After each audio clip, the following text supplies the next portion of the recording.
अगले एपिसोड में जो होने वाला है वो इतना शॉकिंग होगा कि पूरे बड़े घर की नींव हिल जाएगी, क्योंकि नेक्स्ट एपिसोड में एक ऐसा शॉकिंग ट्विस्ट आएगा जिसमें या तो किसी एक का दिल बचेगा या फिर तीनों की दुनिया हमेशा के लिए बिखर जाएगी। लेकिन उस धमाके से पहले चलते हैं आज की कहानी की तरफ, जहां अर्जुन की दूसरी शादी का ये नाटक सबकी सांसों को रोकने वाला सच बनता जा रहा था। कहानी शुरू होती है छोटू मामा के घर के बाहर से, जहां गाड़ी के रुकते ही दुर्गा देवी ने बड़ी ठंडी पर तेज निगाहों के साथ बाहर कदम रखा। उनके साथ अर्जुन और टुकुन भी थे, तीनों जैसे किसी युद्ध भूमि पर उतर रहे हों। बस फर्क इतना था कि यहाँ तलवारों की जगह जज्बातों की धार थी। अभी ये तीनों ठीक से संभल कर खड़े भी नहीं हुए थे कि उनकी गाड़ी के ठीक बगल में दूसरी गाड़ी आकर रुकती है। उस गाड़ी का दरवाज़ा खुलता है और उसमें से उतरती है लाल जोड़े में सजी दुल्हन, जिसके हाथों में मेहंदी की रंगत थी, माथे पर भारी सेहरा, और पीछे पीछे चल रहे थे उसके माता पिता, जिनके चेहरों पर घबराहट और बनावटी मुस्कान दोनों साथ साथ तैर रहे थे।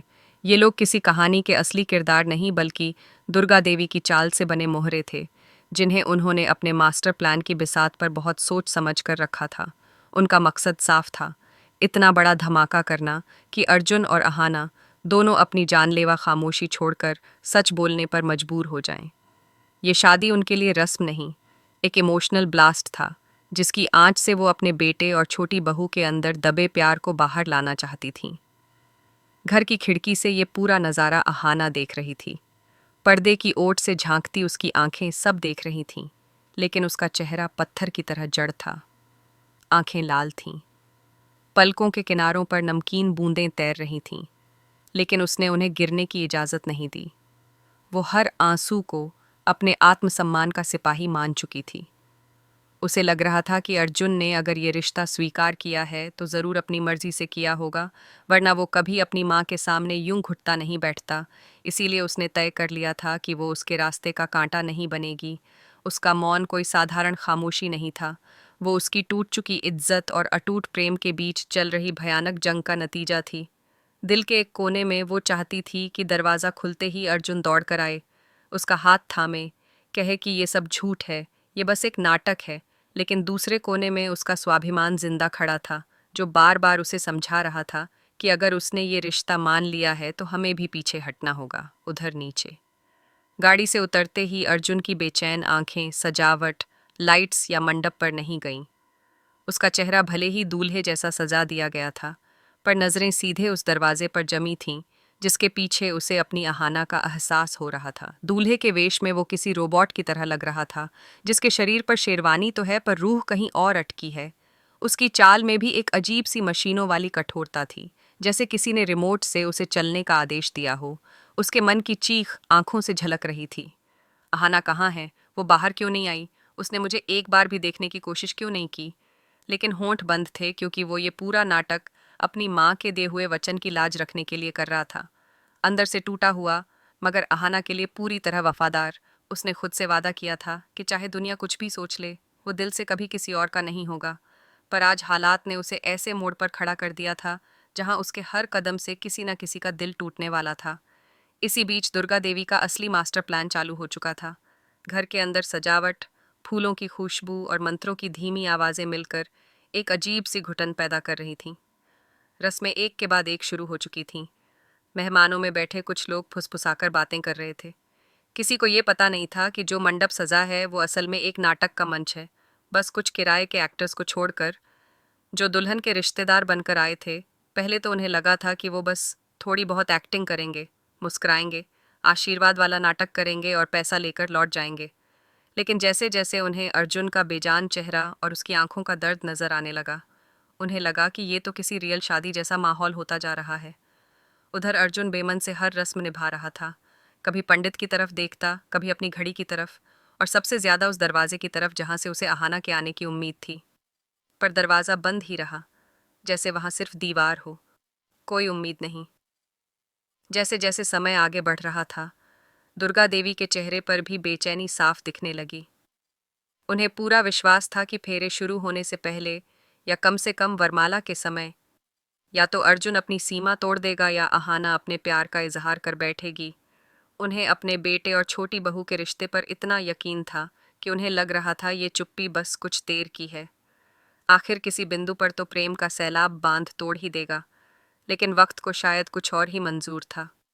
अरमानों के विपरीत समय सरकता गया। अर्जुन ने पगड़ी बांधी, शेरवानी संभाली और बेजान कदमों से मंडप पर जाकर बैठ गया। पंडित जी के मंत्रों की आवाज तेज हो गई। आग जल चुकी थी। सबकी निगाहें दूल्हे पर और फिर दुल्हन पर टिकी थीं, मगर दुर्गा देवी की नजरें सिर्फ दो जगह दौड़ रही थीं। कभी वो अर्जुन के पत्थर जैसे चेहरे पर टिक जातीं, तो कभी उस कोने की तरफ चली जातीं जहां अहाना खड़ी थी।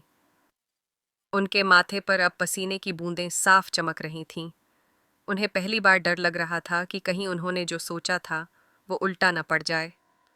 उन्होंने मन ही मन खुद से सवाल किया, हे भगवान, ये दोनों चुप क्यों हैं? अर्जुन शादी से मन।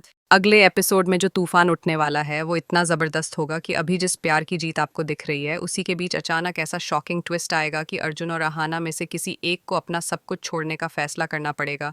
लेकिन उस झटके से पहले लौटते हैं उसी पल पर जहां नकली दुल्हन के हाथ की वरमाला अर्जुन के गले से बस कुछ इंच दूर रह गई थी और पूरा मंडप अपनी रुकी हुई सांसें गिन रहा था।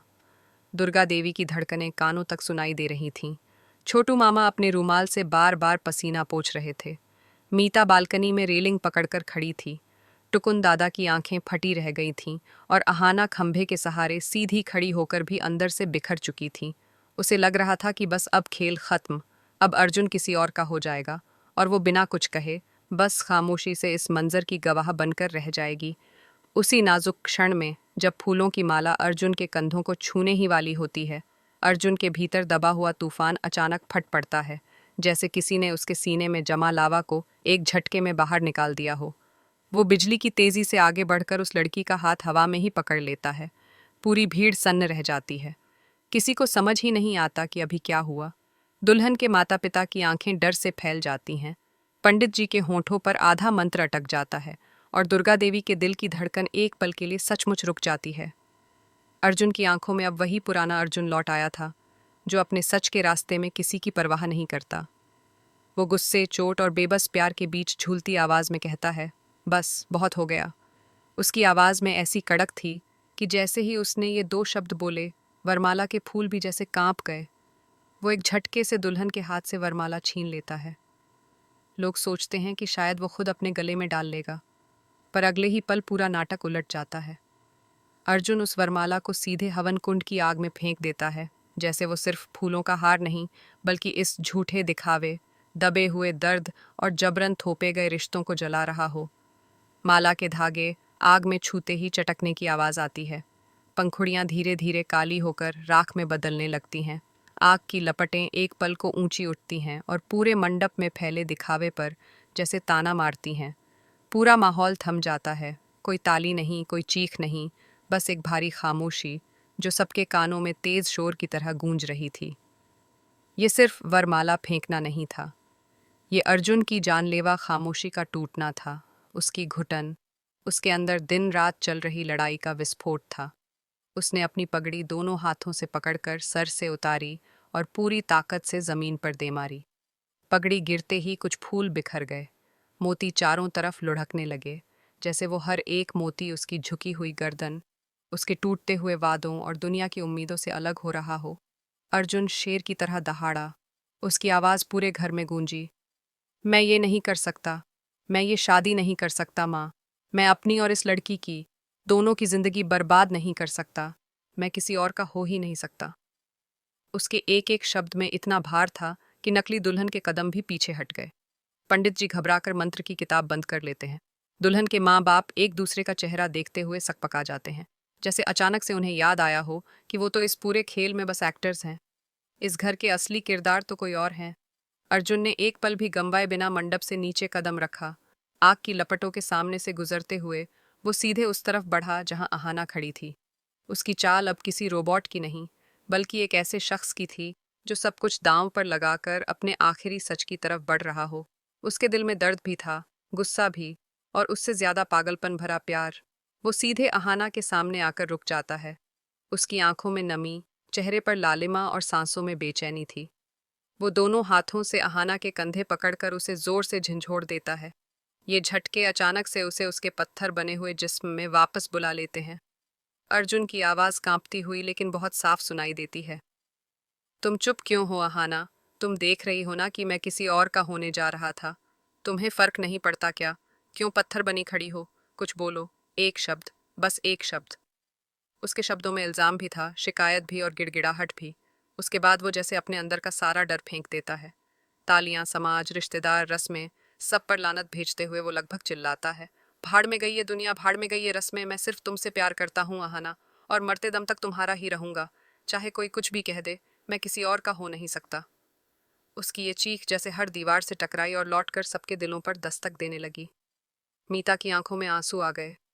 टुकुन दादा ने पहली बार अपने छोटे भाई को इस रूप में देखा। नकली दुल्हन ने घूंघट के पीछे से हल्की सी मुस्कान छुपा ली। दुर्गा देवी की आंखों में बरसों की माँ वाली तड़प और आज की जीत की झलक एक साथ तैर गई। लेकिन ये जीत अधूरी थी क्योंकि कहानी का सबसे मजबूत किरदार अब भी चुप था। अहाना, वो अब भी पत्थर बनी खड़ी थी। उसका शरीर अर्जुन के झकझोरने से हिल रहा था, लेकिन उसकी जुबान बंद थी। आंखों से आंसू बिना रुके बह रहे थे, पर होठों पर एक भी शब्द नहीं। अंदर से उसका दिल हजार टुकड़ों में टूट चुका था।